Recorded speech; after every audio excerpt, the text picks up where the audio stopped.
Existem palavras reveladoras que trazem em si significados não incluídos em sua etimologia. Podemos citar como exemplo a palavra injusto. A palavra ressentir-se em suas várias formas também o é. Tenho estado em círculos religiosos por toda parte, já por um bom tempo, e nunca ouvi o verbo ressentir-se ser usado por cristãos vitoriosos. Ou pelo menos, se usaram essa palavra, não foi para exprimir nenhum sentimento dentro do seu próprio coração. Durante muitas das conferências que assisti e nas centenas de conversações que presenciei, muitas vezes ouvi as pessoas dizerem: estou ressentido por isso ou por aquilo. Mas repito, nunca ouvi essa palavra na boca de cristãos vitoriosos. O ressentimento simplesmente não pode habitar num coração em que há amor. Antes do ressentimento entrar, o amor tem de sair e a amargura tem de entrar. A alma em amargura fará uma lista de todas as situações em que se sentiu atingida e ofendida e ficará na defensiva tal como uma ursa para com os seus filhotes. E esta comparação é válida, uma vez que um coração ressentido é sempre ameaçador e desconfiado, tal como uma ursa. Quase não há o que seja mais deprimente do que um cristão professo defender seus supostos direitos, resistindo com amargura toda tentativa que alguém faça para atingi-los. Tal cristão nunca aceitou o caminho da cruz. As graças que denotam brandura, tais como a mansidão e a humildade, são desconhecidas por tal pessoa. A cada dia ela fica mais endurecida e mais acrimoniosa, tentando defender a sua reputação, os seus direitos, o seu ministério contra todos os seus inimigos imaginários. A única cura para tal situação é morrer para si mesmo e ressuscitar com Cristo numa novidade de vida. Aquele que estabelece a vontade de Deus como sendo seu alvo na vida, alcançará esse alvo não por meio da autodefesa, mas mediante a autonegação. Então não importará que tipo de tratamento a pessoa receba dos outros, ela estará sempre em paz. A vontade de Deus foi feita. Este cristão não se importa se houve xingamentos ou elogios, pois ele não está atrás nem disso nem daquilo, mas deseja fazer a vontade de Deus a qualquer custo. Então, quer esteja na crista da aceitação das pessoas ou atolada nas profundezas da obscuridade, ele sempre está contente. Se alguns tiverem prazer em segurar o progresso desse cristão, ele não ficará ressentido, pois não é isso que busca, e sim a vontade de Deus. É triste que certos filósofos pagãos tiveram que nos ensinar a nós cristãos uma lição assim tão simples como esta.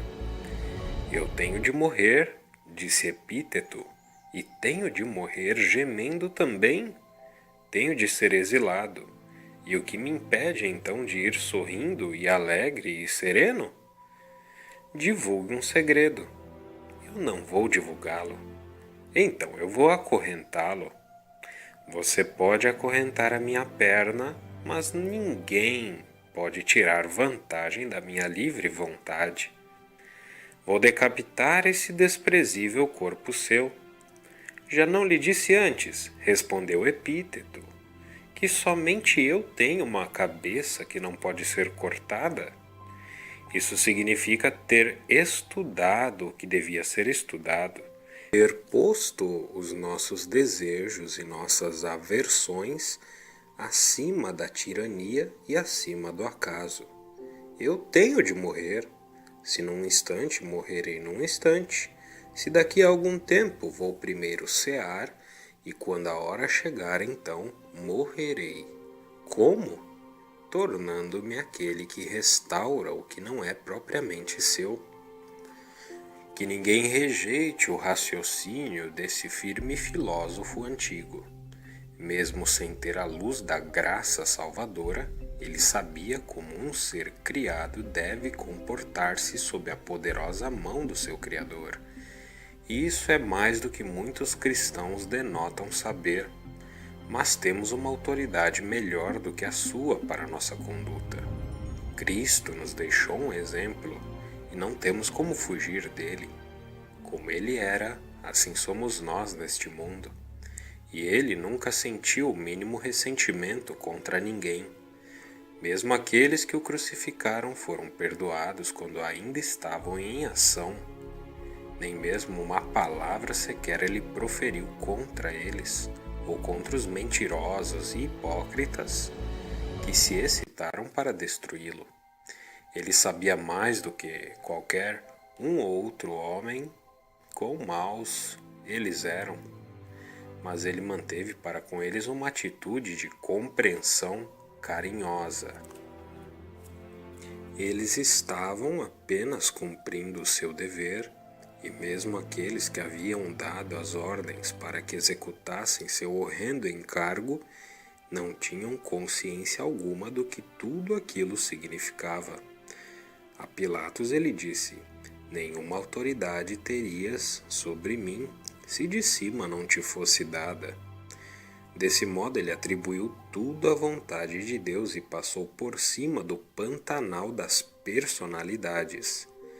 Ele não teve rancor de ninguém, não teve ressentimento algum. O pior de tudo na vida de alguém com ressentimento é que não lhe faz bem algum chamar sua atenção para o problema. O coração amargo não tem a propensão para ver a sua própria condição. E se alguém com ressentimento porventura ler estes escritos, tal pessoa dará um sorriso, satisfeita com a sua situação, e pensará que estou me referindo a outras pessoas. Enquanto isso, ele se tornará menor e menor, tentando crescer, e se tornará mais e mais obscuro, tentando tornar-se conhecido.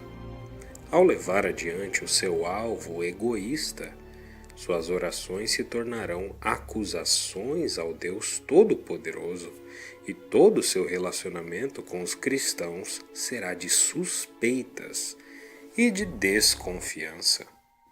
Como Spurgeon disse a respeito de alguém: que a grama cresça bem verde sobre o seu túmulo quando ele morrer, pois nunca nada cresceu ao seu redor enquanto ele viveu.